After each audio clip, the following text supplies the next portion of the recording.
माझे नाव रंजना वसावे. आम्ही 4-5 किलो अंतरावरून पाणी घेऊन जातो. ते पण झऱ्यातून डोक्यात घेऊन जातो. गावाचं नाव कुकलट. इकडे पहिले पंप होतं, पण आता पाण्याची अशी परिस्थिती आली की पंप विहीर सर्व आटून गेलं आहे. म्हणून आम्हाला 2-3 किलोमीटर पाणी भरायला यावं लागतं. इकडं पाण्याची खूप परिस्थिती आहे गंभीर.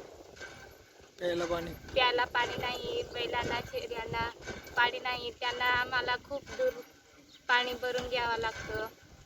खूप परिस्थिती आहे पाण्याची. आम्हाला खूप दूर दूर जावं लागतं.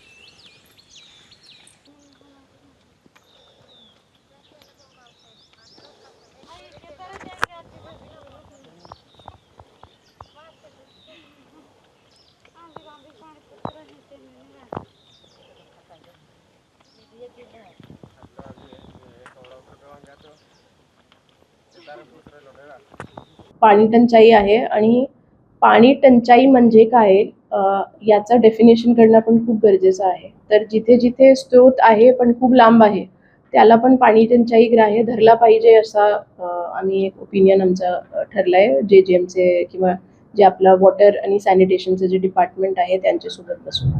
तर ही मॅपिंग आम्ही आता करत आहोत की कुठे सोर्सचा प्रॉब्लेम आहे किंवा सोर्स खूप लांब आहे गावापासून आणि तिथे सोर्स पासून स्टोरेज स्ट्रक्चर कसे गावांपर्यंत नेता येईल. तर ती मॅपिंग करून एक 100 ठिकाणी कुठे सर्वात जास्त पाणी टंचाई आहे आणि तिथे आम्ही कसं एक पूर्ण लोकांच्या सहभागातून आपले फंडचा कन्व्हर्जन्स करून यावर्षी आपल्याला कसं काम करता येईल त्याची पण तयारी चालू आहे. पूर्वी 70 वर्षापासून आमची 3 पिढ्या झाल्या तेव्हापासून पाण्याची टंचाई होती. पण ती टंचाई होती म्हणून आम्हाला तेवढं पहिले माहीत नव्हतं. त्याच्यामुळे आम्ही काहीच केलं नाही. नंतर आम्ही चाऱ्या खोदायला सुरुवात केली 2 वर्षापूर्वी. त्या चाऱ्या खोदल्या तेव्हा आम्हाला पाणी विहिरीमध्ये बी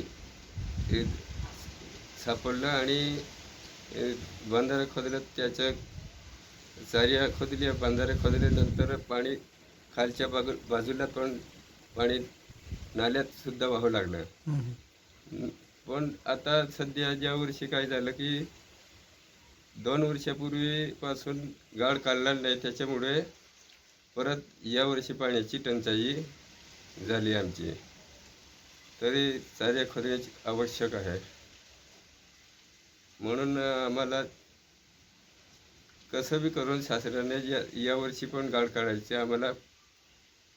आम्ही बी मेहनत करू आणि थोडंफार हातभार बी लावावं लागेल तरच होणार ते काम. म्हणून एवढंच.